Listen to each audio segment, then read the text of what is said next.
இதெல்லாம் வள்ளல் பெருமான் அழகாக சொல்வார். என் மார்க்கம் இறப்பை ஒழிக்கின்ற மார்க்கம்னார். மற்ற மார்க்கங்களை விட இவர் கூறுகின்ற இந்த மார்க்கம், அதாவது மார்க்கம்னா வழி. நீங்கள் பழையவர்களை இப்போது இருக்க பிள்ளைங்களாம் கேட்டால் தெரியாது. முன்னோர்களே ஆரம்ப காலத்தில் இந்த பஸ் ஸ்டாண்டெல்லாம் போனோம், பேருந்து நிலையம் போனீங்கன்னா முன்னவர்கள் பெரியவங்க வயசானவங்க இது எந்த மார்க்கமாக போகுது அப்படின்னு கேட்பார். நான் உளுந்தூர்பேட்டை போகணும், நான் திருச்சி போகணும், இந்த இந்த பேருந்து எந்த மார்க்கமாக போகும்? மார்க்கம்னா என்னங்க? வழித்தடங்கள். இது எந்த மார்க்கமாக போகிறது? வள்ளல் பெருமான் தன்னுடைய மார்க்கம், தன்னுடைய வழியை என்ன சொல்ல வர்றாரு? என்னுடைய மார்க்கம் இறப்பை ஒழிக்கின்ற மார்க்கம்னார். சரிங்க, வள்ளலார் 200 கொண்டாடுறோம்ல. இப்போது வள்ளலார் 200, 201. இது வரைக்கும் வள்ளலார் பெற்ற மாதிரி யாராவது அவருடைய மார்க்கத்தில் இருக்கிறோமா அப்படின்னு யோசித்து பார்த்தா ஒருவருமே இல்லை. ஆனால் அதை பற்றி பேசிகிட்டு இருக்கிறோம். விடிய விடிய விடிய நான் பேசிகிட்டு இருக்கிற மாதிரி நிறைய பேர் இந்த உலகத்தில் பேசிக்கிட்டு தான் இருக்காங்க. மரணமில்லா பெருவாழ்வு, சாகா கல்வி பேசிக்கிட்டே என்ன பண்ணுறாங்க? சாகா கல்வியை சொல்லிவிட்டு செத்து போகிறாங்க. மரணமில்லாத அந்த பெருவாழ்வை சொல்லிவிட்டு மரணம் சம்பவிக்குது, மரணம் அடைகிறாங்க. அப்படி கேட்கும்போது என்ன சொல்லுவாங்க? இல்லையா, மரணம் என்பது வேறு, இது ஒரு நிலை. சன்மார்க்கத்தில் இருந்து அது ஒரு நிலை, அது சமாதி நிலை அப்படின்வாங்க. அப்புறம் என்ன சமாதி நிலை? சமாதி நிலை தவறான ஒரு கொள்கையை நம்மவர்கள் தமிழுக்கு அர்த்தம் பண்ணி வச்சுட்டுருக்குறாங்க. சம ஆதி. நீங்கள் நானெல்லாம் ஆதியில் என்னவாக இருந்தோம்? ஆதின்னா என்ன? துவக்கம். ஆதியிலே துவக்கமாக இருந்தது நாமெல்லாம் யாருன்னா ஆகாயமாக இருந்தோம். ஆகாயம்னா என்ன? வெற்றிடம் தானே. இந்த வெற்றிடத்துக்குள்ளே ஒரு பொருள் இருக்குது. அந்த ஒரு பொருள் இல்லை, கோடிக்கணக்கில் இருக்குது. எண்ணிக்கையே அடங்க முடியாது. அப்படிப்பட்ட ஒன்று அசைவு ஏற்பட்டு காற்றுடன் கலந்து அதன் பிறகு காற்று நீரோடு சேர்ந்து நெருப்போடு சேர்ந்து பஞ்சபூதங்களாக, அதாவது 5 தத்துவங்களாக ஆகாயம், காற்று, நெருப்பு, நீர், மண், இந்த உடம்பு அப்படி தான் வந்தது அப்படின்னு இந்திய தத்துவ சாத்திரங்கள் சொல்ல வந்தவை. வள்ளல் பெருமான் அதை ஏற்றுக்கொள்கிறார். 5 பூதங்களுடைய இயல்பை பற்றி எழுதுகிறார். நம்முடைய உடலில் பஞ்சபூதம் சொல்லிகிட்டு இருப்போம். பூதம் சொன்னால் வள்ளல் பெருமானே எழுதியிருக்கார். பூதம் என்றால் பூ என்றால் பெரிது, அரும்பு சின்னது, அது மலர்ந்தால் பூ என்பது தடித்தது, அலர்ந்தது, மலர்ந்தது. அவரே எழுதுவார். தத்துவம் என்பது தத்துவம் எழுதுகிறார். பூதம் என்பது யாது? மலர்ந்தது, பிரகாசம், தடித்தது, காரியம். அதனால் பூ என்பது ஒரு அரும்பு மெல்ல விரிந்து மலராகுவது பூதம். எது ஒன்று விரிவடைகிறதோ அதற்கு பூதம் பேர். ஒன்றிலே ஒன்று, ஒன்றில் ஒன்று. நாம் 7 அணுக்களாக இருந்தோம் அப்படின்னு வள்ளலார் எழுதுவார். சப்த தாதுக்கள். இந்த 7 வகையான தாதுக்களும் தகப்பனார் உடம்பில் 3 தாதுக்களோடு சேர்ந்து தாயினுடைய உடலில் 4 தாதுகள் உற்பத்தியாகி இந்த 4 தாதுக்களுடன் இந்த 3 தாதுக்கள் இணையும் போது 7 தாதுக்களும் ஒன்றாக்கி ஒரு பிண்டம் உற்பத்தி ஆகுது. ஒரு குழந்தையாக நம்ம வந்தோம். சப்த தாதுக்கள் சேர்ந்தது தான். அதனால் இந்த குழந்தையாக வந்தது எப்படி கொஞ்சம் கொஞ்சமாக நம்ம ஒரு சாதாரண வாத்து முட்டை இருக்குது, கோழி முட்டை இருக்குது, அதை உரிய அந்த பறவையினுடைய சூடு கணக்கு பண்ணுறாங்க. இந்த பறவையின் தேகத்தின் சூடு எவ்வளவோ அந்த சூட்டில் அந்த முட்டை சூடாக்கப்படுகிறது. சூடு ஆக ஆக உள்ளே இருக்கிற அந்த திரவ பொருள் என்ன ஆகுது? திடமடைந்து மாற்றங்கள் நிகழும். அதை நம்ம பார்க்க முடியுமான்னு கண்கொண்டு பார்க்க முடியாது, அறிவினால் தான் உணர முடியும். ஆக அந்த கோழி முட்டைக்குள்ளே இருக்கிற திரவ பொருள் ஒரு திடப்பொருளாக மாறி நாள் கணக்கு இருக்குது. கோழியெல்லாம் 21 நாள்னு நினைக்கிறேன். 21ஆவது நாள் அந்த முட்டை ஓட்டை தன்னுடைய அழகாலேயே குத்தி உடச்சிக்கிட்டு வெளியே ஒரு பறவையாக வெளியே வருது. இவ்வளோ மாற்றங்களை எவ்வாறு உருவானதுன்னா சூட்டினாலே.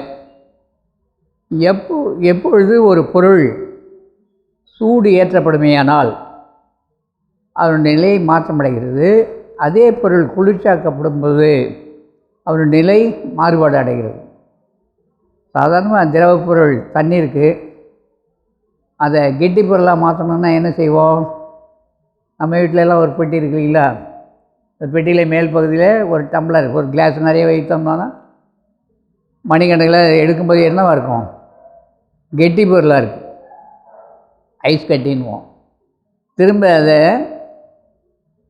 பாத்திரத்தில் அடுப்பு மேலே வச்சு ஆவியாக்கணும்னு சொன்னால் அந்த தண்ணீரே கொதிநிலை தாங்காமல் கொதிக்கும்போது கூட பாருங்கள், மேலே இருக்க சிலிர்ப்பு கீழ்ப்பக்கம் போகும், கீழே இருக்க சூடானது மேலே வரும். அப்படி கீழேருந்து மேலே வரும்போது ஒரு சுழற்சி, நீர்வு உள்ளே சுத்தம். ஆக பாத்திரத்தில் எப்படி சுழற்சி கீழேருந்து மேலே வெப்பம் வந்துட்டுருக்கோம். குளிர்ச்சி அடையும் போது பாருங்கள், கீழே இருக்கிறவாறு சீக்கிரம் விரைவில் குளிர்ச்சி அடையும். 2 கிளாஸில் தண்ணி எடுத்துகிட்டு வாங்க, கொதிக்கிற தண்ணியை கரையில் வைங்க. கொஞ்சம் நேரம் தண்ணீர் ஆறி போச்சா அப்படின்னு மேலே பார்த்தீங்கன்னா சூடும். அதே தண்ணியை உள்ளே போனீங்கன்னா அந்த கிளாஸுக்குள்ளே அடியில் சில்லுன்னு இருக்கும். தரையிலேருந்து கொஞ்சம் கொஞ்சமாக அது சில்லாகிட்டே இருக்குது, குளிர்ச்சி பொருந்திய நீராக மாறுது. இது என்ன காரணம்? இயற்கை எப்பொழுதும் அதனுடைய வேலையை செய்துக்கிட்டே இருக்கு. உங்களுக்காக எனக்காக அது நிறுத்துவதே கிடையாது. எத்தனை கோடி இந்த உலகம் தோன்றி எத்தனை உயிர்கள் கணக்கில் அடங்காது. 84 லட்சம் யோனி பேதம்னு வள்ளலாறு ஒரு கணக்கு சொல்ல வராரு. முன்னவங்க சொன்ன கணக்கு தான்.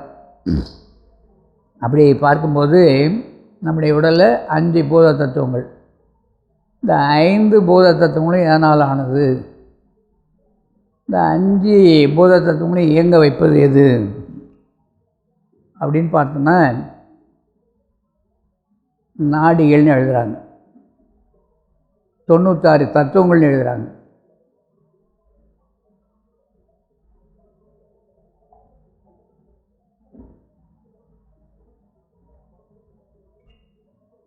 எங்குலம் எம்மினம் என்ப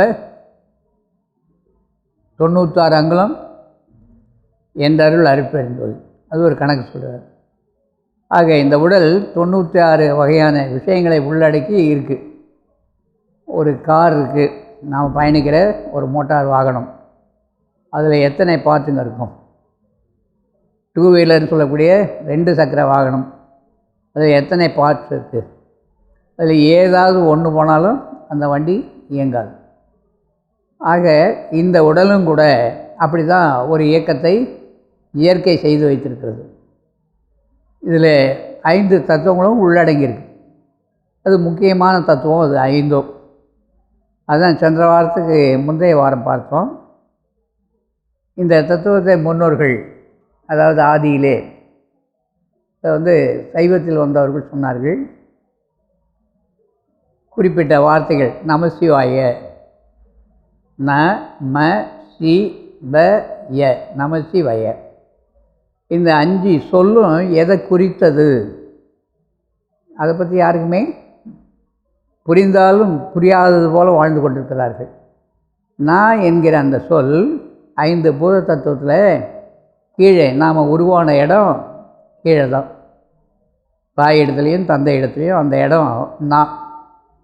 அதற்கு அடுத்தபடியாக இருக்கிறது மா, அது நம்முடைய தொப்புள் பகுதி கீழே. அதற்கு மேலே வந்தீங்கன்னா சி என்பது மார்பில் முடியுது. சி என்பது மார்பில் முடிகிறது. நாம சி. வா என்பது கண்டமாகிய கழுத்தில் முடிகிறது. யா என்பது இங்கே முடியுது. யா பார்த்தீங்கன்னா தமிழில் இது 3 நாடிகளை குறிக்க உள்ளது. நீங்கள் மீதி எழுத்தெல்லாம் பார்த்து கொஞ்சம் ஆழமாக ஆய்வு பண்ணிங்கன்னா புரிய வரும். நமசிவாய. இப்போ யா இங்கே இருக்குது, இதுக்கு ஆஞ்ஞா அப்படின்னு மிக துல்லியமான ஒரு பெயரை வழங்கியிருக்காங்க. இந்த தத்துவங்கள் 96ல் இந்த கண் ஒளியினால் ஆனது, ஒளி தத்துவத்தினால கண் ஆயிருக்கு. காது என்பது ஒலி, சின்னலி, சப்தத்தினால ஆனது. சப்தம் இது, ஒளி இது. ஒளியும் ஒலியும் தான் ரொம்ப முக்கியமானது. இந்த உடல் தத்துவம் மண்ணினால் ஆனது. காற்று தத்துவம் இயங்கிட்டு இருக்குது, நீர் தத்துவம் உள்ளே இயங்கிட்டு இருக்குது, நெருப்பு தத்துவம் உடலுக்குள்ளே இந்த காற்று போய் உருவாகிட்டு இருக்கு. 5 தத்துவங்களால் ஆனது இந்த உடல். ஆக இந்த 5 தத்துவங்களையும் இயக்க வல்லது எது அப்படின்னு பார்த்தோன்னா இந்த நாவும் மாவும் தான் ரொம்ப முக்கியமானது. நமக அப்படின்னு சொல்லி மந்திரங்கள்லாம் சொல்லப்பட்டு வருது இல்லைங்களா? நமக அப்படின்வாங்க. இந்த நாவும் மாவும் ரொம்ப முக்கியமானது.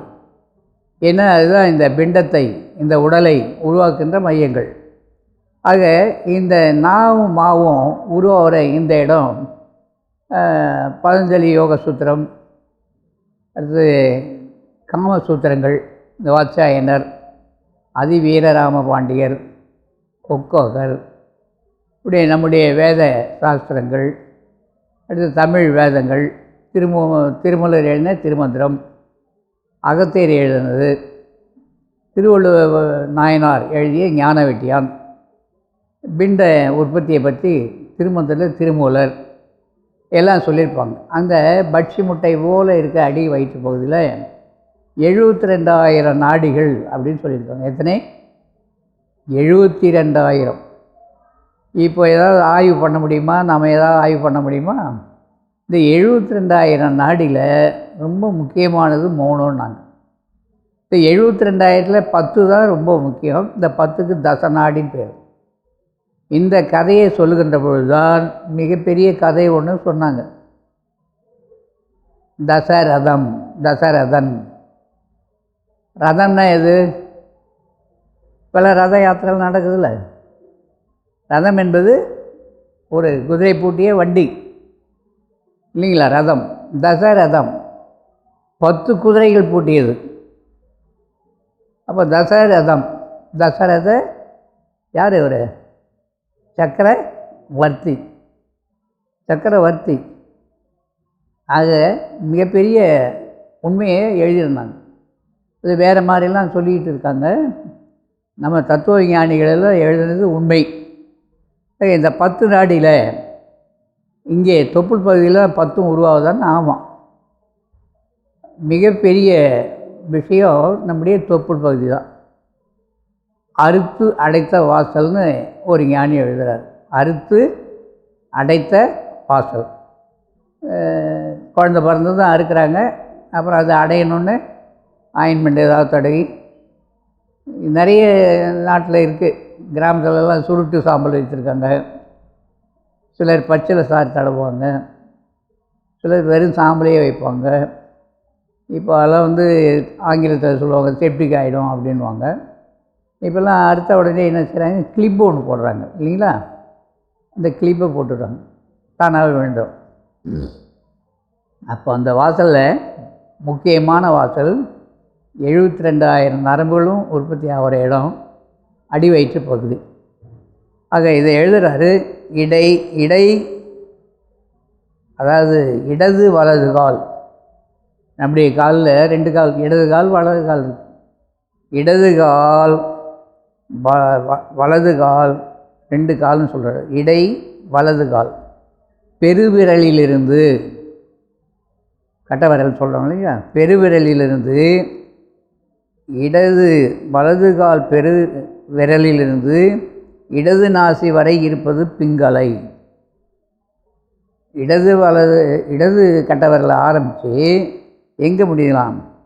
இடது நாசி வரைக்கும் இருப்பது பிங்களை. இடது கால் பெருவிரலிலிருந்து வலது நாசி வரைக்கும் இருப்பது என்ன கலை? பிங்களை.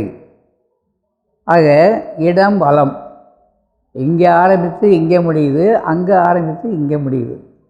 ஆக கத்திரிக்கோள் பின்னலாகன்னு. கத்தைகளுடைய கைப்பிடி இங்கே இருக்கும், அந்த பக்கம் முடியும், இந்த பக்கம் இருக்கும், அந்த பக்கம் முடியும். அதுபோல் இந்த நாடி நம்முடைய கழுத்து பக்கமாக நரம்பு வருது, வந்து பின்பக்கமாக வந்து இங்கே முடியுது. இந்த மூளையினுடைய இயக்கம் இந்த பக்கத்து சுவாசம், இந்த பக்கம் இழுக்கிற இந்த மூச்சு காற்றினுடைய சுவாசம் இந்த பக்கம் முடியுது. அப்போ இந்த பக்கம் இயங்கிறதுக்கு காரணமாக இருப்பது இந்த பக்கம் சுவாசம், இந்த பக்கம் மூளை இயங்குவதற்கு காரணமாகவும் காரியமாகவும் இருப்பது இந்த பக்கம் சுவாசம். இந்த பக்கவாதம்னு சொல்லி வர வரைக்கும் ஒரு நோய் வருது இல்லையா, அது இந்த பக்கம் பாதித்தா இந்த கை கால் செயல்படாது, இந்த பக்கம் பாதிப்பு ஏற்பட்டால் இந்த பக்கம் கை கால் செயல் இழந்துடும். ஆக இந்த நரம்பில் ஓடக்கூடிய காற்றுக்கு நாடின்னு பேர், தச நாடின்னு சொல்லுவாங்க. 10 விதமான நாடிகள், 72,000 ரொம்ப முக்கியமானது 10. அந்த 10ல் மிகவும் முக்கியமானது 3. அந்த 3ல் முக்கியமானது ஒன்றே ஒன்று தான். அந்த ஒன்று நம்முடைய கண்ட்ரோலில், அதாவது நம்முடைய கட்டுப்பாட்டில், நம்முடைய சுய அடக்கத்தில் ஒடுக்கத்தில் இல்லை, அது அதுவாகவே இயங்கிட்டு இருக்கு. இதை எப்படி புரிய வைக்கணும்னா, இப்போ ஒரு காஃபி சாப்பிட்டோம் இல்லை டீ சாப்பிட்டோம், ஒரு மணி நேரம் கழித்து போகிறோம், யூரின் போகிறோம், ஒன்றுக்கு போகிறோம், காஃபியாக வருதா டீயாக வருதா? வராது. அப்போ என்ன ஆச்சு, அந்த காஃபியோ டீயோ வேறு ஒரு பொருளாக மாறி இந்த உடம்பு எடுத்துக்குது. வெறும் ஒன்றுக்கு தான் வெளியே போகிறோம். அதை ஆராய்ச்சி பண்ணும்போது அதில் ஏகப்பட்டது இருக்குது.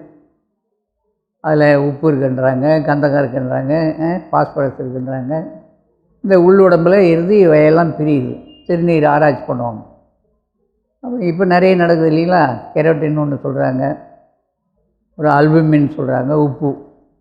இதையெல்லாம் நம்ம பருகுகின்ற நீரிலும் உண்ணுகின்ற உணவிலும் கலந்துருக்கக்கூடிய பொருள்கள்.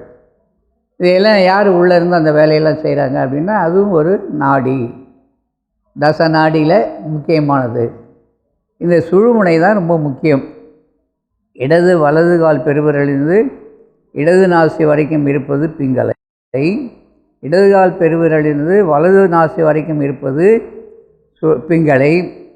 சுழுமுனை எங்கே இருக்குது? எல்லா நாடிகளுக்கும் ஆதாரமாய் உள்ளது சுழுமுனை. எல்லா நாடிகளுக்கும், 72,000 நாடிகளுக்கும் முக்கியமாக இருப்பது இது. இது வந்து இப்போ பாடத்திட்டத்தை அக்கு பஞ்சர், அக்கு ப்ரெஷர் எல்லாம் படிக்கிறாங்க இல்லையா, வர்மக்கலைன்னு தனியாகவே, இதெல்லாம் ஒரே நூலாக தான் இருந்தது, காலத்துக்கு ஏற்ப தனித்தனியாக மாற்றிக்கொண்டார்கள். ஒரு மருத்துவருக்கு எல்லாமே தெரியணும், ஆனால் இப்போ தனித்தனி மருத்துவம். காதுக்காக ஒரு தனி மருத்துவர், கண்ணுக்காக ஒரு தனி மருத்துவர், பல்லுக்காக ஒரு தனி மருத்துவர், சிறுநீரகத்துக்கு அது ஒரு தனி மருத்துவர். இல்லை இப்போ நம்ம வந்தாச்சு, குடலுக்கு தனியாக ஒரு மருத்துவர், வயிற்று பகுதியை பார்க்குறதுன்னு ஒரு மருத்துவம், மார்பு பகுதியை பார்க்குறதுன்னு ஒரு தனி மருத்துவம். முன்னாடி காலத்தில் ஒரே மருத்துவர் தான் எல்லாவற்றுக்கும் மருத்துவம் பார்த்தார். உண்மைதானே? இப்போ அப்படி இல்லை, தனித்தனி மருத்துவராக வந்துட்டாங்க. இந்த தனித்தனி மருத்துவம் வந்ததனுடைய விளைவு என்னென்னா, அவர் என்ன சொல்கிறாரு, இந்த பகுதி நல்லா ஆயிடுச்சு, சீராகிடுச்சுன்னு எழுதி வைக்கிறார். அடுத்தவர் வர இது நான் சரி பண்ணிட்டேன்னு எழுதுகிறார். ஒரு மோட்டார் மெக்கானிக், ஒரு கார் ஒர்க் ஷாப்பில், ஒரு பைக் ஒர்க் ஷாப்பில் அவர் வந்து ஒவ்வொருத்தராக பார்த்துட்டு, நான் ஃபில்டரை பார்த்துட்டேன் சரியாயிடுச்சு, நான் ஸ்டேரிங்கை பார்த்துட்டேன் சரியாயிடுச்சு, நான் பிரேக்கை பார்த்தேன், பிரேக் ட்ரம்மை பார்த்துட்டேன், பிரேக் ஷூவெல்லாம் பார்த்தேன், ஓகே, இப்படி தனித்தனியாக பார்த்துக்கிட்டு அந்த வண்டியை சரி பண்ணி ஓட்டுறது எவ்வளோ நாளாகுது இல்லைங்களா? படுக்கையை போய் மருத்துவமனையில் படுத்த பிறகு தான் எல்லாம் தெரியும். படுக்காத வரைக்கும் எனக்கும் தெரியாது, உங்களுக்கும் தெரிய போகிறதில்ல. நாம் படுக்காமல் இருக்கணும்னு என்ன பண்ணணும்? படுக்காமல் இருக்கணும்னா இதெல்லாம் படித்து தெரிஞ்சுக்கணும். தெரியறதுனால தான் ஒவ்வொரு சமயத்தையும் நானும் சாதாரண மனிதன்தான், எனக்கும் எதுவும் வராமல் இல்லை. வந்தாலும் இந்த யோகா சாஸ்திரம் கொஞ்சம் புரிஞ்சதுனால, கொஞ்சம் தெரிந்ததால், குருவருடைய துணை இருப்பதால், என்னுடைய குருநாதன் எனக்கு கொடுத்த விஷயங்களை உள்வாங்கி அதை நம்ம பயிற்சி பண்ணும்போது நம்முடைய உடல் தத்துவத்தெல்லாம் நம்ம கொஞ்சம் சரி பண்ண முடியும். இது குருவர்களால் தான் முடியும். ஆக எவ்வளோ பெரிய விஷயத்தை வள்ளல் பெருமான் எழுதி இந்த 10 நாடியும் அல்ல 72,000 நாடியும் சுழுமுனை எல்லா நாடிகளுக்கும் ஆதாரமாக இருக்கின்றது. இது மூலாதாரத்திலிருந்து நடுநாடியாக சிரசு வரைக்கும் இருக்கின்றது. மூலாதார நாடியாக மூலத்துக்கு ஆதாரம். இப்போ மரம் இருக்குது, மரத்துக்கு ஆதாரம் எதுங்க? இலைகளும் இலைகளும் இல்லைன்னா மரம் உயிர் வாழ முடியுமா? இல்லை. மரத்துக்கு ஆதாரம் எதுங்க ஐயா?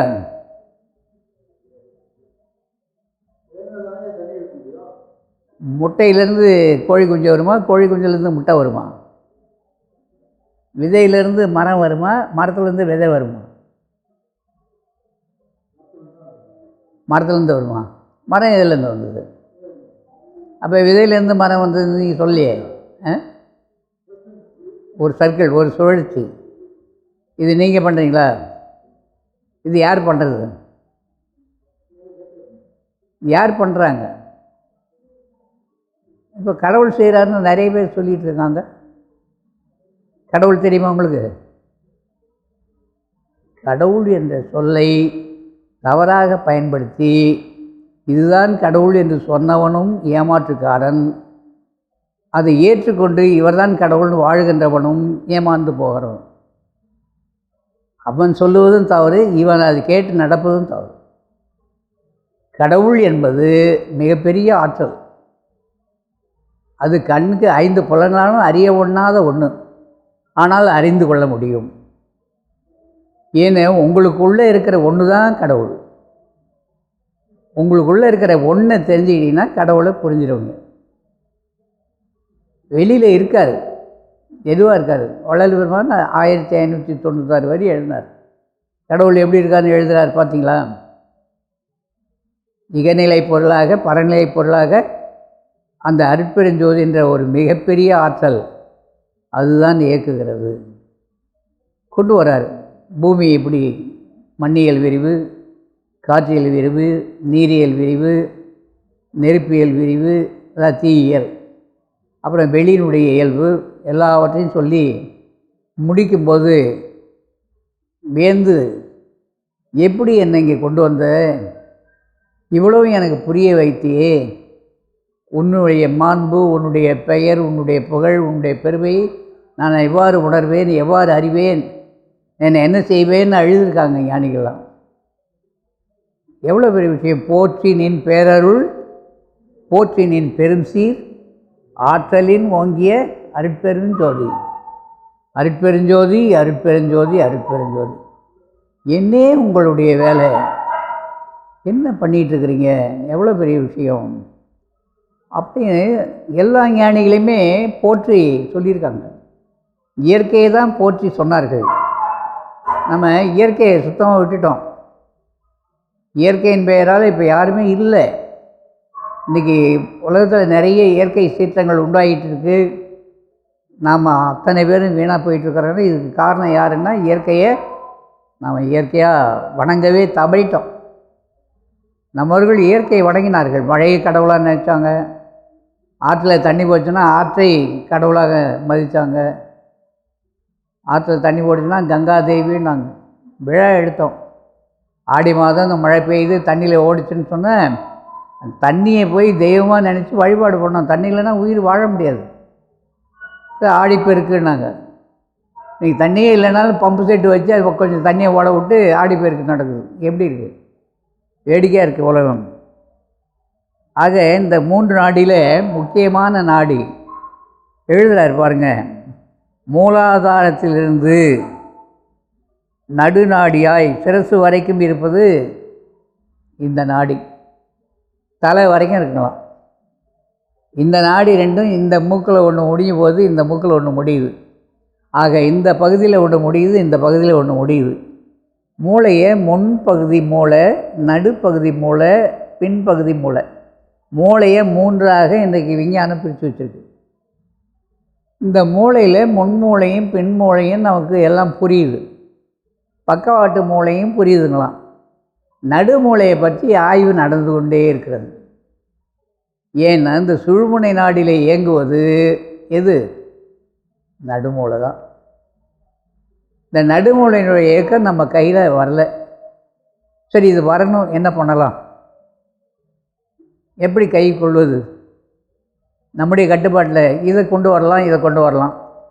நீங்கள் பயிற்சி நிறைய சொல்லியிருக்கேன். பற்றின்மை, பழக்கம், தொடர்ந்து செய்கிற வழக்கம். வழக்கமாக உட்காந்திங்கன்னா பழக்கமாயிடும், பழக்கமாக செய்திங்கன்னா வழக்கமாயிடும். காலைல 4 மணிக்கு எழுந்திருக்கிற வழக்கம் வரணும் அல்லது பழக்கம் வரணும், ரெண்டுமே கிடையாது. ஆனால் என்ன செய்கிறோம்? நிறைய தெரிஞ்சுக்கணும்னு விருப்பப்படுறோம். நம்மளை யாராவது தினம் 3:30 மணிக்கு 4 மணிக்கு எழுந்திருக்கிறோமா? தினம் எழுந்திருக்கிறோமா? எழுந்திருக்கிறோம். ஏங்க, உங்களுக்கு வேலை இல்லைன்னு நீங்கள் எழுந்திருப்பீங்க. எங்களுக்கு ஏகப்பட்ட வேலை இருக்குங்க. ஏகப்பட்ட வேலை இருக்குது. தொல்லை குடும்ப துயரனில் அல்லும் பகலும் கவலைப்படுவதின்றி இந்த சிவகதியெல்லாம் எங்களுக்கு வேணாம். இல்லை, அப்படி தானே வாழ்ந்துக்கிட்டு இருக்கிறோம். என்ன பண்ணுறது? நாம உருவாக்கணுமா இல்லை உருவாச்சா? எது இருந்தாலும் அந்த காலத்துலேருந்து இந்த காலம் வரைக்கும் ஞானிகள், அந்த அறிவை தேடி ஞானத்தை தேடி வாழ்பவர்கள் எல்லாவற்றையும் கையில் வச்சுக்கிட்டு தான் வாழ்ந்திருக்காங்க. விட்டுட்டு ஓடவே இல்லை வள்ளலார்.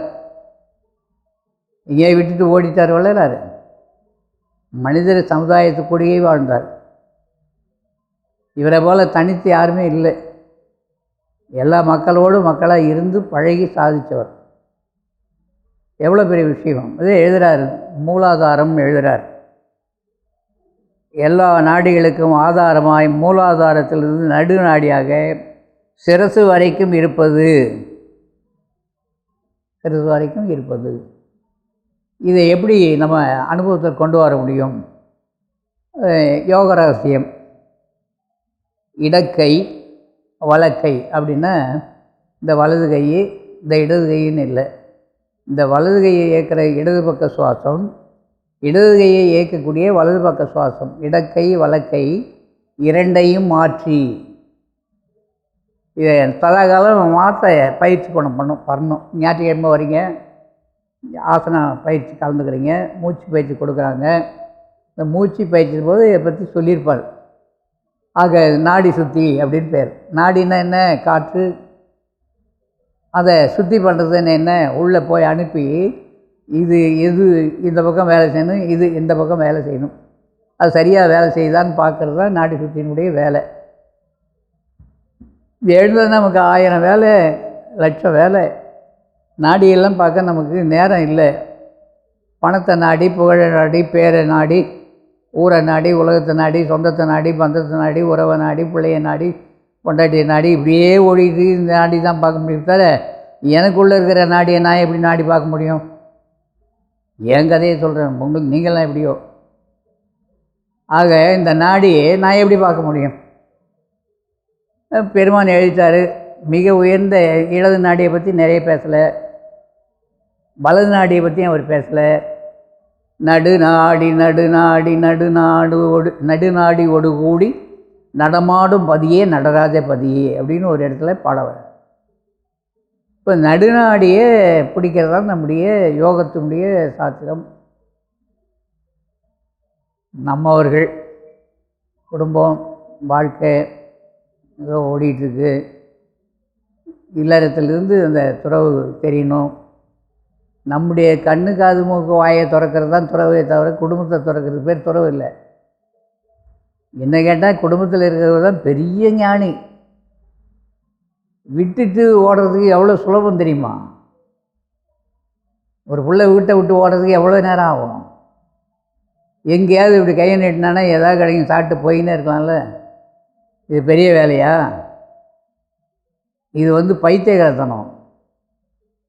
போராட்டத்துக்கு மத்தியில் ஞானத்தை அடையிறான் பாருங்க, அதுதான் ஞானம், அதுதான் நிலைக்கும்.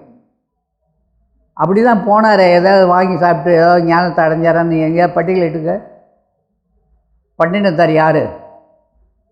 பத்ரிகிரி யார்? காகப சுண்டர் யார்? போகர் யார்? மூலாதாரத்தில் இருந்து நடுநாடியாக சிரசு வரை இருப்பது. அடுத்து கண்டம், தண்ணீர் முதலானவைகளை உண்ணாக்கினால் விழுங்க செய்வது. தண்ணீரும் சோறும், தண்ணீரையும் சோறும் கண்டத்தில் இருந்துக்கிட்டு விழுங்க செய்கிறது யாருன்னு கேட்குறார். அது ஒரு நாடி.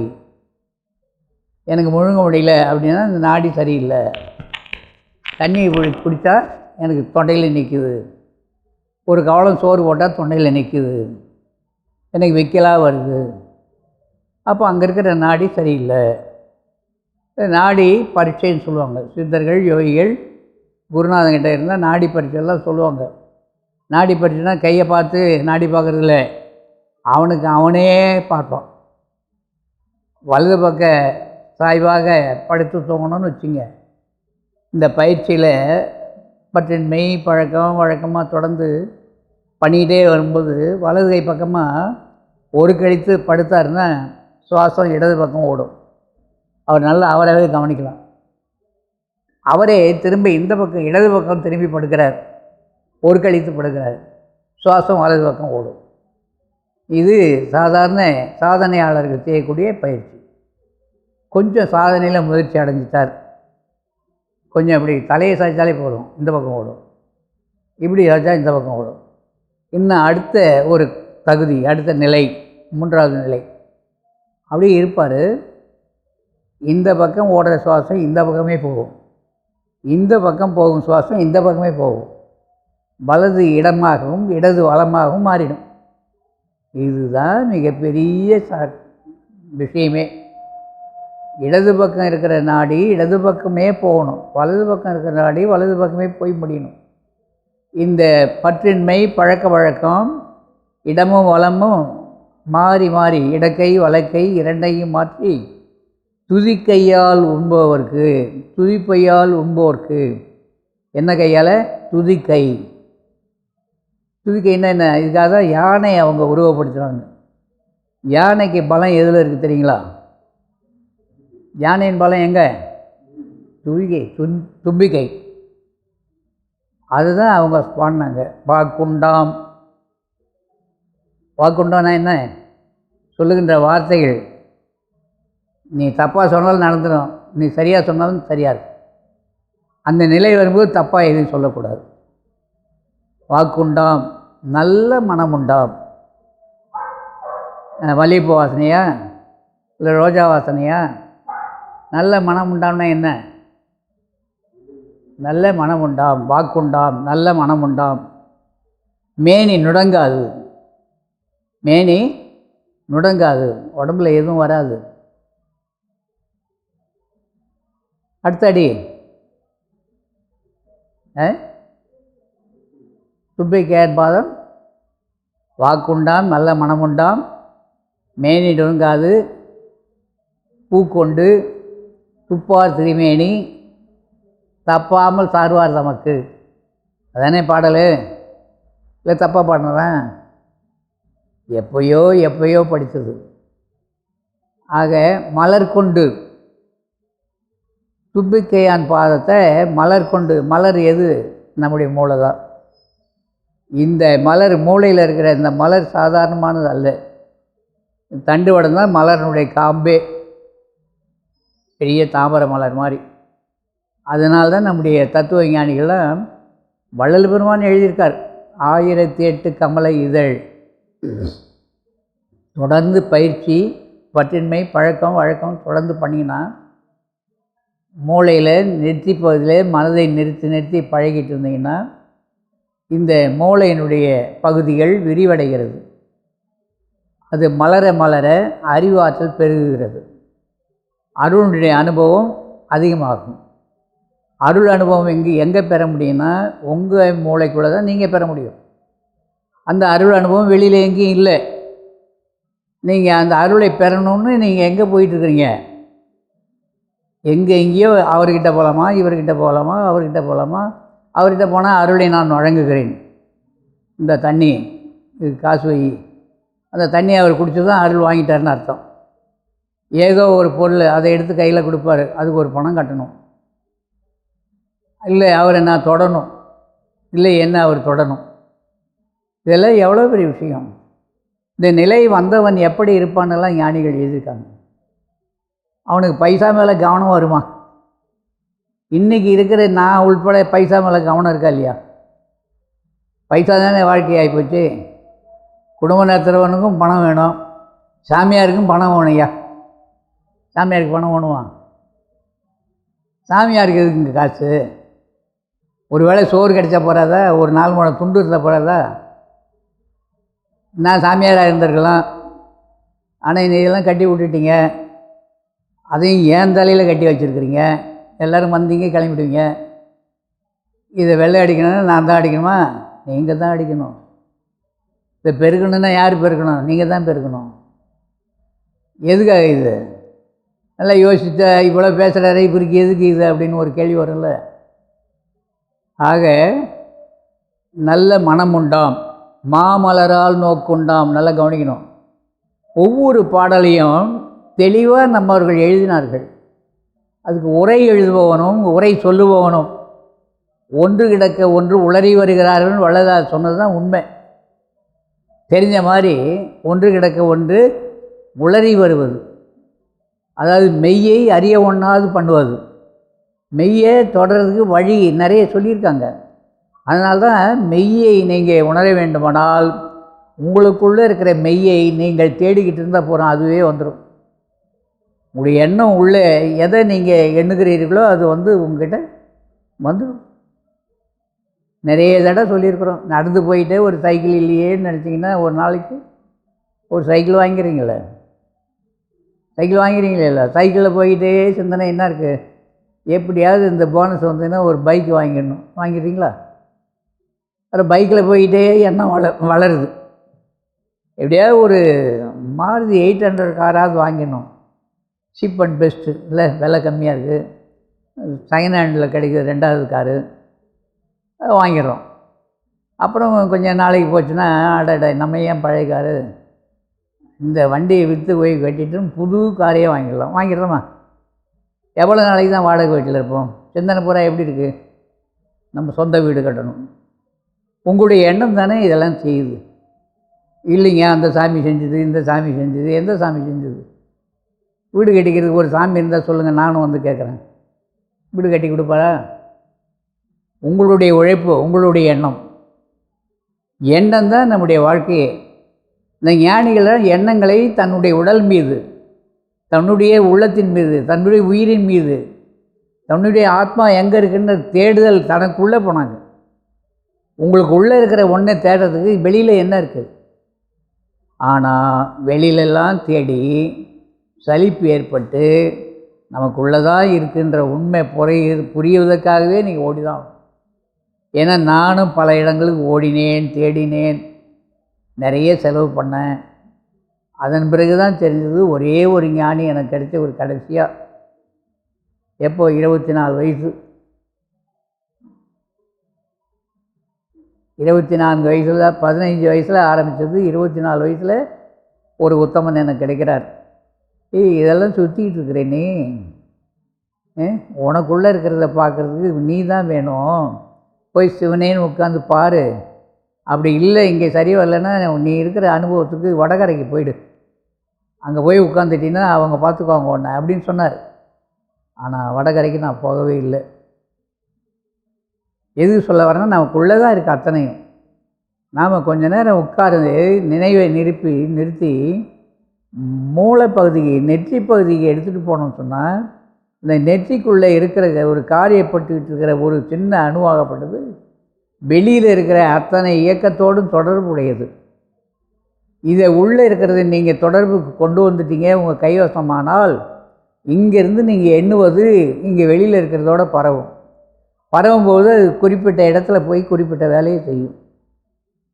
எத்தகை எவ்வுயிர் எப்படி எண்ணின உயிருக்கு அப்படி அளித்தருள் அந்த அருட்பெருஞ்சோதி தான். எந்த அருட்பெருஞ்சோதி?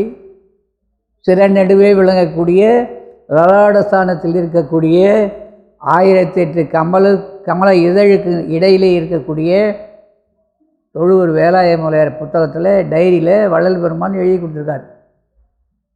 உருவ மத்தியில் ஒரு தாமரை மலர் மலர்ந்திருப்பதாக, வெண்தாமரை மலர் மலர்ந்திருப்பதாக. என்ன தாமரை?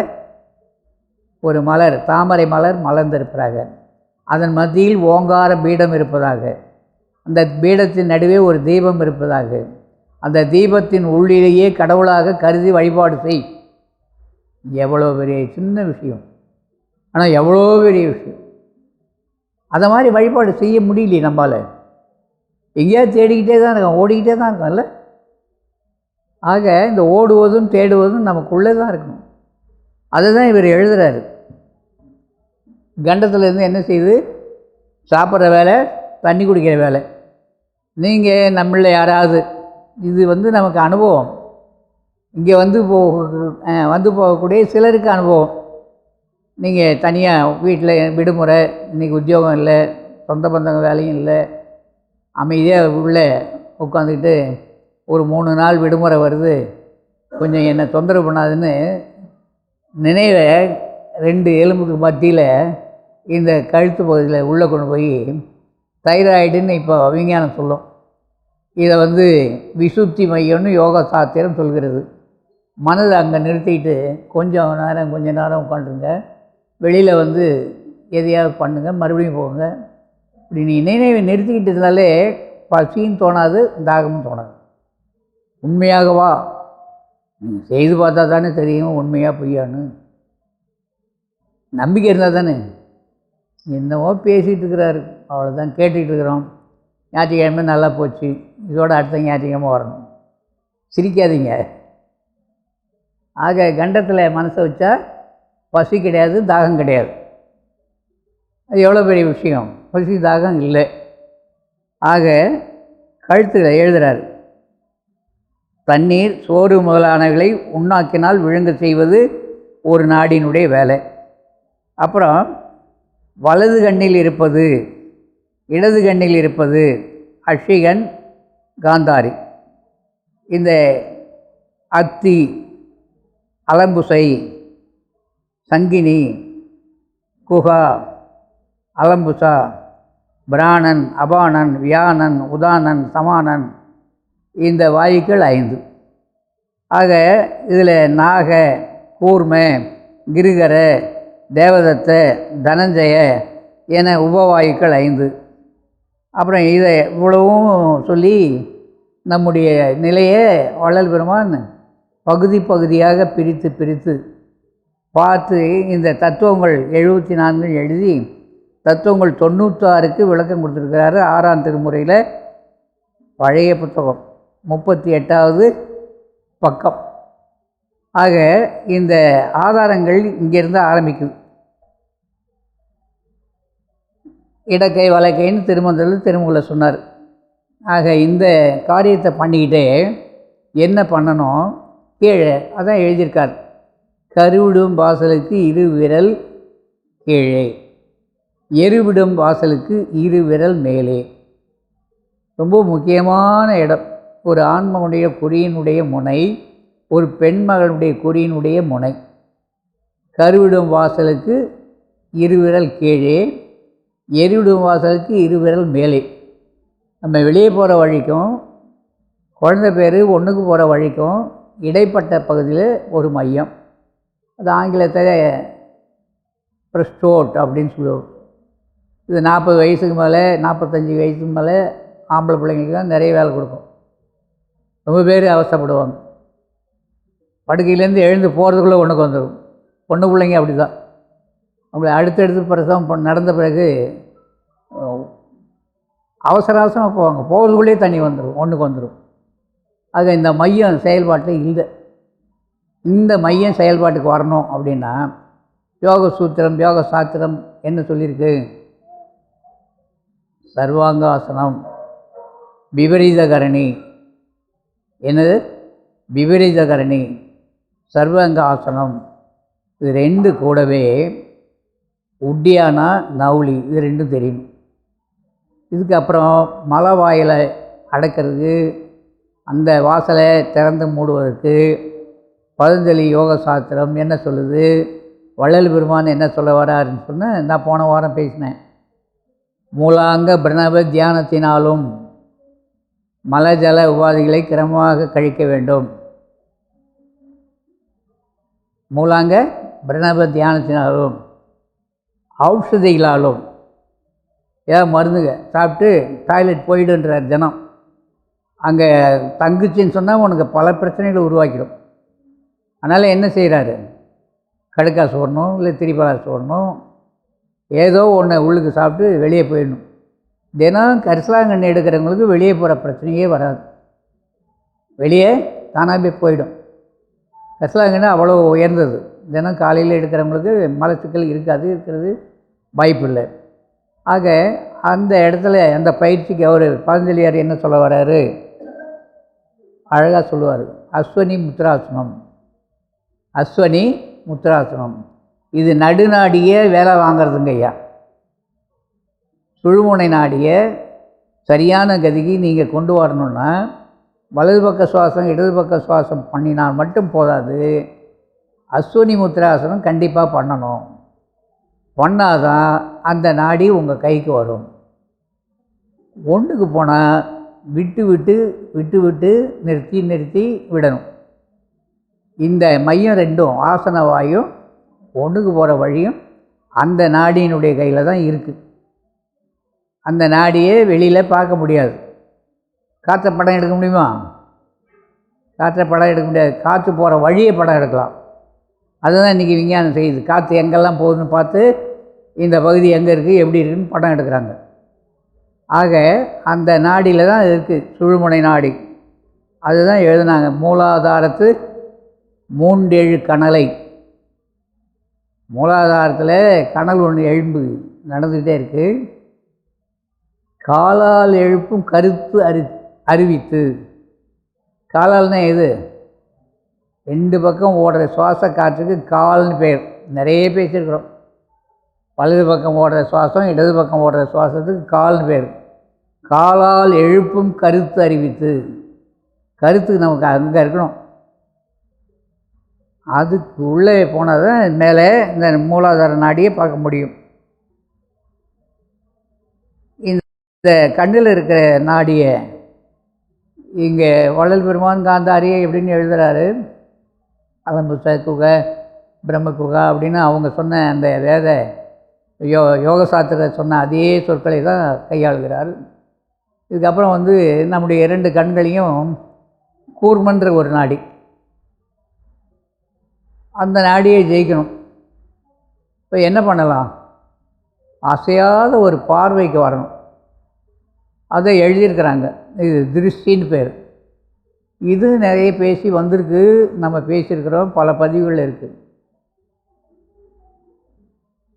இது நேராக பார்த்தீங்கன்னா அது ஐ லெவல்னு சொல்கிறோம். கண்ணுடைய பார்வை மட்டம். மேலே பார்த்தா மேல் மட்டம், கீழே பார்த்தா கீழ் மட்டம்.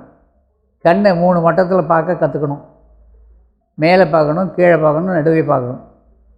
அதுக்கப்புறம் என்ன பண்ணணும்? வலம் இடம் இடம் வலன்னு சுற்றணும். கண்ணை சுற்ற முடியுங்களா? கண்ணை சுற்றுற பயிற்சி இருக்கா? ஞாயிற்றுக்கிழமை காலையில் கிளாஸு வகுப்பு எடுக்கிறாரு. கண்ணை மேலே ஏற்றணும், கண்ணை கீழே பார்க்கணும், கண்ணை இங்கே பார்க்கணும், கண்ணை இங்கே பார்க்கணும்.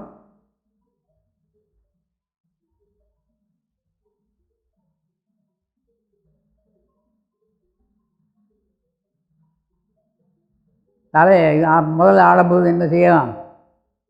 இப்படிலாம் ஆடும். அதை பற்றி கவலைப்படக்கூடாது. தலையை நேராக வச்சுக்கணும். கண்ணை வரைக்கும் அப்படி கண்ணை சுழட்டணும். கண்ணை சிமிட்டவே கூடாது. ஒரு பொருளை பார்த்தோன்னு சொன்னால் கண்ணை சிமிட்டக்கூடாது. இந்த பார்வையும் எவ்வளோ தூரத்தில் இருக்கும்? 10 அடிக்கு உள்ளே தான் இருக்கும். உங்கள் காலடியால் 10 அடி கலந்தீங்கன்னா அதுக்கு மேலே உங்கள் கண் பார்வையை நீங்கள் அனுப்பக்கூடாது. ஏன்? உங்களுடைய பவர், உங்களுடைய சக்தி, உங்களுடைய ஆற்றல் குறையுது. நீங்கள் தொலைவில் நடக்கக்கூடிய விஷயங்களே அறிய வந்தவர், அறிந்து கொள்ளக்கூடிய தகுதியை அதிகமாக்குறீங்க. அதுக்கு என்ன செய்யணும்? இந்த பார்வையை 10 அடிக்கு மேலே பார்க்கக்கூடாது. ஊன்றி பார்த்தல், ஊன்றி கேட்டல், 2ஐயும் செய்யக்கூடாதுன்னு சொன்னவர் வள்ளலார். யாரையும் என்ன செய்யணும்? ஊன்றி பார்க்குறது. அவங்க பார்க்கும்போது திரும்பிக்கிறது, பார்த்துக்கினே இருக்குது. அவங்க பார்க்கும்போது திரும்பிடுது. அந்த மாதிரி வேலைலாம் வள்ளலார் எழுதியிருக்காருப்பா. சிரிக்கிறார். அது சின்ன வயசில் சிரிக்கிறார். ஊன்றி பார்த்தல், ஊன்றி கேட்டல். அது வேறு. இந்த காது மடல் தான் இப்படி இருக்க, இறைவன் நமக்கு கொடுத்தது இயற்கை. இது போதாதான், இது வேறு இப்படி வச்சுக்குவாங்க கையில். ரொம்ப பேர் இருன என்னமோ பேசுகிறாங்க, கேட்டு வரும். ஆக ஊன்றி கேட்டல், ஊன்றி பார்த்தல் இரண்டும் கூடாதுன்றாங்க. ஏன்னா நீ தொலைவில் உணர்வதை அறிய தகுந்த ஆளாக மாறுறீங்க. தூரத்தில் நடக்கிற விஷயங்களை கண்ணால் பார்ப்பது போல பார்க்க முடியும். தொலைவில் நடக்கக்கூடிய 4000 5000 கிலோமீட்டருக்கு அப்பால் ஒரு சத்தம், அதை உங்கள் காது கிரகிக்குமானா கிரகிக்கும், உள்வாங்கும். உங்கள் பார்வை 5000 கிலோமீட்டரில் ஒரு இடத்துல ஒன்று நடக்குது, அதை இங்கேருந்தே பார்க்க முடியும். இதுதான் நான் பாடத்தில் சொல்லிவிட்டு உங்களுக்கு புத்தகம் வேறு வாங்கி கொடுத்தோம். இதை பற்றி தமிழில் தெளிவாக ஒரு ஞானி எழுதியிருக்கிறார், மறைமலை அடிகள். தொலைவில் உணர்தல். ஆளுக்கு ஒரு புத்தகம் வாங்கி பத்திரமா வச்சுருக்கிறீங்களா? போகும்போது பச்சை கல்பனை இருக்குது, தரேன், 2 போடுங்க புத்தகத்துக்கு. ஆமாம். தொலைவில் உணர்தல், தொலைவில் உணர்த்துதல், ரெண்டுமே செய்யலாம். உணர முடியும், உணர்த்த முடியும். இது 2 பேருடைய கருத்தும் ஒரே எண்ணமாக இருக்கும்போது தான் சாத்தியப்படும். குருவும் சீடனும் அப்படி இருப்பாங்க. சீடனே காட்டுக்குள்ளே கொஞ்சம் கிழங்கு, கந்த மூலைகள், கொஞ்சம் வாசனை பொருந்திய பழ வகைகள், வித்து இல்லாதவை, கொஞ்சம் சருகுகள்லாம் தின்னுவாங்க. சருகு தின்ற பழங்கள் இருந்தது நமக்கெல்லாம். நம்ம சருகு தின்றோமா? சருவெல்லாம் தின்றதுங்க ஐயா? யாரும் சருகு தின்றது இல்லையா? எங்கள் பிரியாணியில் ஒரு இலை போட்டு தின்றீங்களா இல்லையா? அப்புறம் சாப்பிட்ற நீங்களே இல்லைன்றீங்க. இதை மாதிரி எவ்வளோ சருகுகள்லாம் இருக்குது. சருகுகள்லாம் பவுடர் ஆக்குறோம். கரிசாலியை காய வச்சு நேரில் உலர்த்தி சூரமாக பண்ணி பாக்கெட் போட்டு வருதா இல்லையா? அது இலை தானே, காய வச்ச தழை தானே. அப்போ இங்கே இந்த இலை யார் கொண்டு வந்தது? நம்முடைய சித்தர் பெருமக்கள் தானே. புதுசாக ஒரு இலையை காய வச்சு தின்ன சொல்லி கொடுத்தா சாப்பிடுவீங்களா? இந்திய அரசாங்கமே கேட்குது, இது யாருடைய ஃபார்முலா? நீ ஒரு கடுக்கா சோறுனம் பண்ணுற, இந்த சோறுனை நீ ஓம் பேரை வச்சு போட முடியாது. யாருடைய முறையில் நீ பண்ணன்னு கேட்குறாங்க. எழுதி கொடுக்கணும். அங்கே இன்ன சித்தர் எழுதின இந்த நூலில் இத்தனை பக்கத்தில் இந்த முறையை சொல்லியிருக்காரு, அந்த முறைப்படி இதை செய்தேன். எந்த மருந்து எழுதாலும் பாருங்கள் எடுத்து. நீங்கள் புதுசாக இந்த உலகத்துக்கு கொடுக்க முடியாது. முன்னமே நம்ம அவங்க கொடுத்துட்டாங்க. ஆக இந்த நிலைகள், நம்முடைய நிலையை, நம்முடைய ஆராய்ச்சி நம்ம உடம்புல தான் தோக்கணும். அப்போ தொலைவில் உணர முடியும், உணர்த்தவும் முடியும். நம்முடைய சீடன் போய் இவ்வளோ நேரம் ஆச்சே, என்ன பண்ணிகிட்ருப்பான் இன்னும் அப்படின்னு எண்ணினார்னா, உடனே பக்கத்தில் நம்ம குருநாதன் நம்மளை கூப்பிட்ற, வா கிளம்பி வா, வந்துடுவான். குருநாதான்வான். பக்கத்தில் இருக்க 2 பேரும் நினைப்பான், என்னடா இவர் இப்போ தான் சொன்னார், அவன் இப்போ தான் வந்துட்டான். இது நம்மக்கிட்ட இருக்குது, இப்போவும் இருக்குது. நீங்கள் உற்று நோக்கி உங்களுக்கு நெருக்கமானவரை பற்றி சொல்லிகிட்டு இருக்கும்போது உள்ள நுழைவார். என்ன சொல்லுவீங்க? அப்பா இப்போ தான் உன்னை பற்றி சொல்லிட்டு, இப்போ தான் நினச்சேன் வந்துட்டேன், உனக்கு வயசு 100ன்னுவாங்க. ஏன் சாகாமல் இருப்பேன்னு சொல்ல. இப்போ திடீர்னு உள்ளே வந்துட்டா உனக்கு மரணமே கிடையாதுன்னு சொல்லுங்கள். சொல்லியாவது பார்த்துப்பேன். சொல்லுதானே செயலாகுது, செயல் தானே வாழ்க்கையாகுது. இல்லை இல்லை இல்லைன்னு வீட்டில் சொல்லியிருந்தா எதுவுமே இல்லைன்னு தான் போயிடும். இல்லைன்னே சொல்லாதீங்க, இருக்குது, வாங்கிட்டு வரணும். ஆக இந்த நாடியை தெரிஞ்சுக்கிறது இவ்வளோ விஷயமான முக்கியமான இந்த 2 நாடியை பிடிக்கிறது. நாடி சுற்றி ஒன்று இருந்தால் போதும்.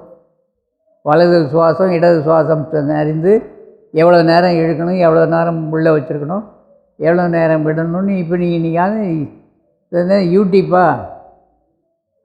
அப்புறம் என்னப்பா நிறைய வந்திருக்கு. இந்த முகநூலா, ஃபேஸ்புக்கு, முகநூல், அப்புறம் யூடியூப்பு. அப்புறம் யூடியூப்புக்கு தமிழில் என்னப்பா?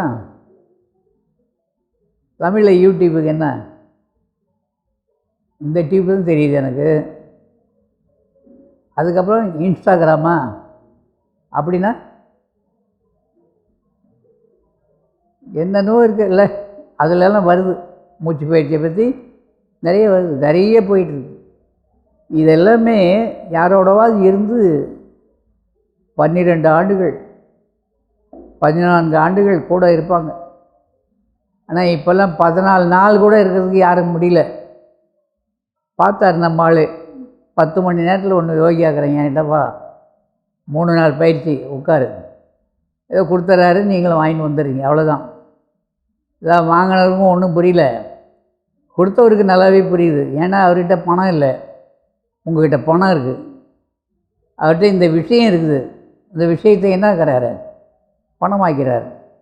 உங்கள்கிட்ட இருக்கிற பணத்தை நீங்கள் இழந்துறீங்க, அவ்வளோதானே, அவ்வளோதானே.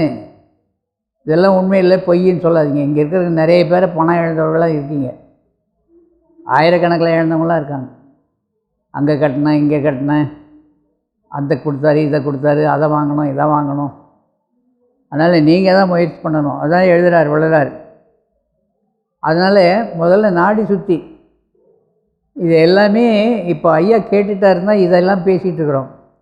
சுத்த சன்மார்க்க பெருநிலையில் வள்ளல் பெருமான் சொல்ல வந்தது, இந்திரிய ஒழுக்கம் சொல்லும்போது இந்த 5 புலன்களையும் வசப்படுத்துறது தான் இந்த நாடியில். கண்ணை குருகுருவாக பார்க்காதன்றதுக்கு அந்த நாடியை ஜெயிக்கிறது தான். உற்று கேளாத இரு, அடுத்தவங்க ஏதாவது ஒன்றை பற்றி வசப்பாடிருந்தாங்கன்னா அதை காதில் வாங்காத அப்படின்னாரு. ஏன்னா அந்த ஒலி அந்த நாடியே ஜெயிக்கிறது. ருசி விரும்பாத இருன்னார். ஏன்னா இந்த அன்னபானம், அன்னம் சாப்பிட்றோம், பானம் தண்ணி குடிக்கிறோம், இந்த 2 நாடியும் ஜெயிக்கிறதுக்கு தான் ருசி விரும்பாத இருந்தார். ஆக அவர் ரொம்ப ரகசியமாக நம்மளை உரிய இடத்துக்கு கொண்டு போகிறார். அதுக்கு இந்திரிய ஒழுக்கன்ட்டார். அடுத்து கரண ஒழுக்கன்றார். ஏன், அது நடுநாடியை எழுப்பக்கூடிய ஒரு வேலை. 2 புறங்களுக்கு மத்தியில் நாடி, இந்த நாடி தான் உயர்ந்த நாடி. இது இங்கே மட்டும் இல்லை, இங்கே இருக்குது. அக்கு ப்ரெஷர், அக்கு பஞ்சர், வர்மக்கலை படித்தவங்களுக்கு கேட்டிங்கன்னா இங்கே இந்த முனையில் இவ்வளோ பெரிய விஷயம் இருக்கான்னா இருக்குது.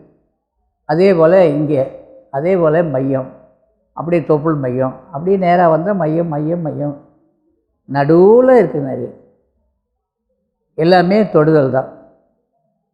ஆக இவ்வளோ மையங்களும் முடியுது இந்த இடத்துல தான். ஆக இதை யோக சாஸ்திரத்தை முதல்ல நாடி சுற்றி பண்ணணும்.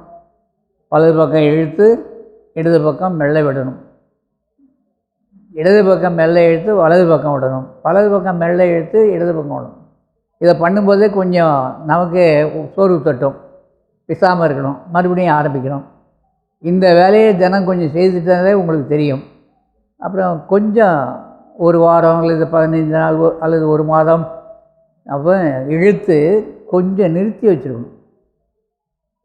ரேசகம் பண்ணி போரகம் பண்ணி உள்ளே நிறுத்தி மறுபடியும் ரேசகம் பண்ணுறது. உள்ளே போனால் போரகம், வெளியே வந்தால் ரேசகம், உள்ளேயே நிறுத்தி வச்சுருந்தா கும்பகம்.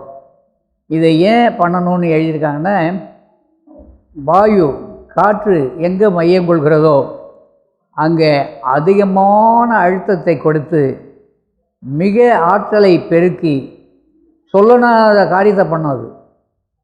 இது இந்த நாடியில் உண்டாகக்கூடிய, நாடினா காற்று, அந்த சுழற்சியில் எவ்வளோ வேலை செய்யுது. சாதாரண பூமியில் பார்க்குறோங்கள, மேலே சுழற்சி, கீழடுக்கு சுழற்சி. உங்கள் டிவிலெலாம் வரல, தென்மேற்கு பருவமழை ஆரம்பிச்சாச்சு, மேலடுக்கு காற்று வளிமண்டலம்ன்றான். இப்போ பூமியில் என்ன நடக்குதோ அதே தான் நம்ம உடல்லையும் நடக்கும். நடக்கும்போது தான் இதெல்லாம் ஏற்படும். ஆக வளம் இடம் இந்த நாடினுடைய அனுபவம் வரணும். நல்லா நிமிர்ந்து உட்காந்து மலை பாதையில் கிரமமாக கழிச்சிட்டு நல்ல அமைதியான இடத்துல உள்ளே உட்காந்துக்கிட்டு நீங்கள் பாட்டு நல்லா இந்த விரலை வச்சுங்க, இந்த விரலை வச்சுங்க, இந்த 2 விரலையும் இந்த நாசி துவாரத்துக்கு, இந்த கட்டை விரல் இதுக்கு மெல்ல இழுக்கணும், மெல்ல விடணும், மெல்ல இழுக்கணும், மெல்ல விடணும். 2க்கு நடுவில் உள்ளே கொஞ்சம் நிறுத்தலாம், வெளியில் கொஞ்சம் நிறுத்தலாம். வெளியே நிறுத்தி பழகினா கேவல கும்பகம், உள்ளே நிறுத்தி பழகினா பூரண கும்பகம். பூரண கும்பகத்தினால என்ன பலன் வரும், கேவல கும்பகத்தினால என்ன வரும், எந்தெந்த இடத்துல கேவல கும்பகம் பண்ணணும், எந்தெந்த மையத்தில் பூரண கும்பகம் பண்ணணும். ஐயா இந்த மனசு நிற்கவே மாட்டேங்குதுங்க ஐயா. நான் இன்னும் பெருசாக மனசை நிறுத்திட்ட மாதிரி, இது எவ்வளோ பெரிய விஷயம். அதுக்கு தான் வழி தேடுறேன். ஏதாவது நீ இருந்தால் சொல்லுண்ணா. ஐயா என்னங்க ஐயா நீங்கள் ஏதாவது சொல்லுங்கள், உங்களுக்கு தெரியும். இப்படியே சொல்கிறார். அழகாக திருச்சி மதுரை ரோட்டில் திருச்சியில் புதுக்கோட்டை போகிற வழியில் தினம் அன்னதானம் பண்ணிகிட்ருக்கிறார். அவருடைய வருமானத்தை பூரா அன்னதானம் தான். அன்னதானம் மட்டும் இல்லை, கையில் பணத்தை வேற கொடுத்து சோறை போட்டு அனுப்புகிறார், செய்கிறார். என்னன்னு கேட்டேன். ஜெயகாரணியன்னார். சரி செய்யுங்க, அது போய் நம்ம தடை சொல்லக்கூடாது. இந்த மனம் நிற்கணுங்க ஐயா. எப்படி மனம் நிற்கும்? மனசு தான் ஓடிக்கிட்டே இருக்கு. நம்ம மனசை அடக்கிறதுக்கு ஒரு வழி. எவ்வளோ எங்கே பார்த்தாலும் ஓடிட்டு இருக்காது. அதை பிடிச்சி கட்டவே முடியல. கட்டுறதுக்கு 4 காலையும் பிடிச்சி கட்டணும். மாடுகள்லாம் கறவை மாடு கறக்கலைன்னா எத்தனை கால் கட்டுவாங்க? தனுசு 4 காலையும் கட்டுவாங்களா? 2 கால் கட்டுவாங்க. பின்னாடி காலுங்களே. ஏன் முன்னாடி காலை கட்டு கறக்கிறது? என்னங்க ஐயா, பின்னங்காலில் தானே உதைக்கும். அதனால தான் பின்னங்காலை கட்டுறீங்க. கால் 2ஐயும் கட்டி கறக்கணும். அடுத்த வாரம் பார்க்கலாம். காலை கட்டுறதும் பாலை கறக்கிறதும். வெளியில் பாலை கறக்க சொல்ல, உள்ளே பாலை கறக்கணும், உள்ளே காலை கட்டணும். இது யோக ரகசியம். யார்? திருவண்ணாமலையில் இருந்த ஒரு ஞானி எழுதியிருக்கார். காலை எப்படி கட்டலாம்?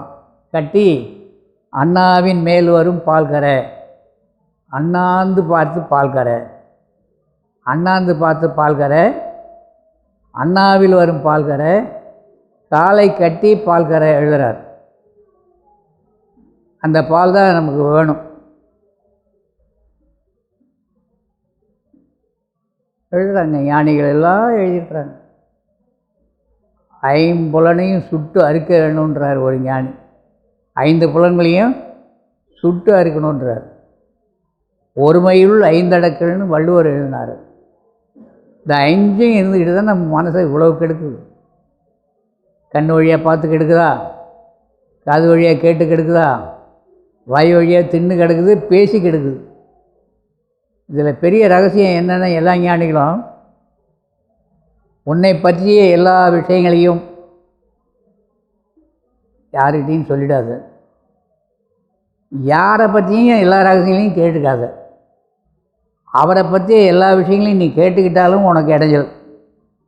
உன்னை பற்றி எல்லாவற்றையும் அவர்கிட்ட சொல்லிட்டுனா உனக்கு இடைஞ்சல். அப்போ என்ன செய்யலாம்? இது எனக்கு குருநாதர் சொன்னது. என்னை பற்றி முழுசாக உங்கள்கிட்ட சொல்லக்கூடாது, உங்களை பற்றி முழுசாக நான் கேட்கக்கூடாது. இது 2 முடியுமா? வந்த உடனே நம்ம 2 பேர் கதையும் விட்டு அவர் கதையை தானே கேட்குறோம். இல்லை, இது நடக்குது, எங்கே நடக்கலை. அதனால் நம்ம கதையை நம்ம பார்க்கணும், இல்லைங்களா? அதனால் அன்பு உள்ளவங்களை நன்றாக நிமிர்ந்து உட்கார்ந்து 2 புறங்களுக்கு மத்தியில் அண்ணாக்கின் பக்கம் மேலே உச்சிக்கு கீழே. ஐயா நாடி அது பார்த்து போகும், ஆனால் நீங்கள் தான் கவனப்படுத்தணும். இதனுடைய தொடர்ச்சி வேணும்னா நீங்கள் தான் கவனப்படுத்தணும்னு சொன்னேன். சரிங்களா? அடுத்த வாரம் பார்க்கலாம். நன்றாக நிமிர்ந்து உட்கார்ந்து 2 புறங்களுக்கு மத்தியில் அண்ணாக்கின் பக்கம் மேலே உச்சிக்கு கீழே கோடி சூரிய பிரகாசமுடைய ஒளி அணுவாக நான் இருக்கின்றேன். இந்த உடல் நான் அல்ல.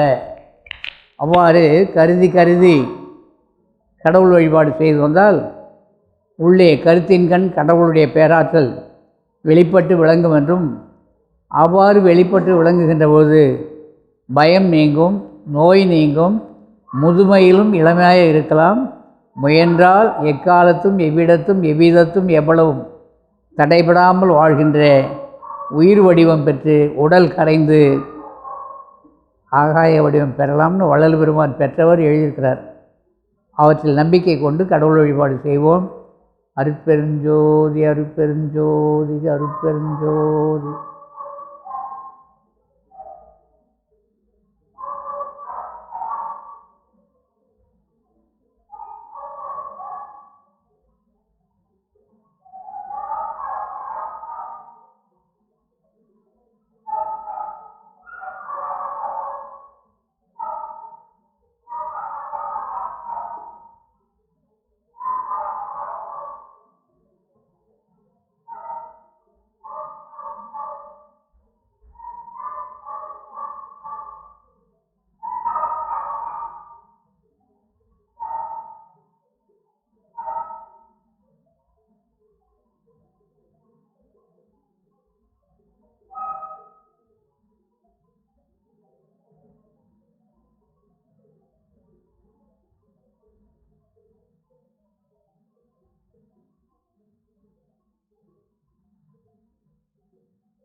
அருட்பெருஞ்சோதி அருட்பெருஞ்சோதி தனிப்பெரும் கருணை அருட்பெருஞ்சோதி.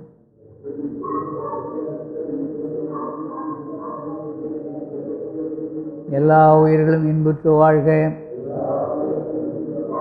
பொல்லா நெறி உலகமெல்லாம் ஓங்குக. வள்ளல் மலரடி வாழ்க வாழ்க. நல்ல மழை பொழிக. நாடு வளம் பெறுக.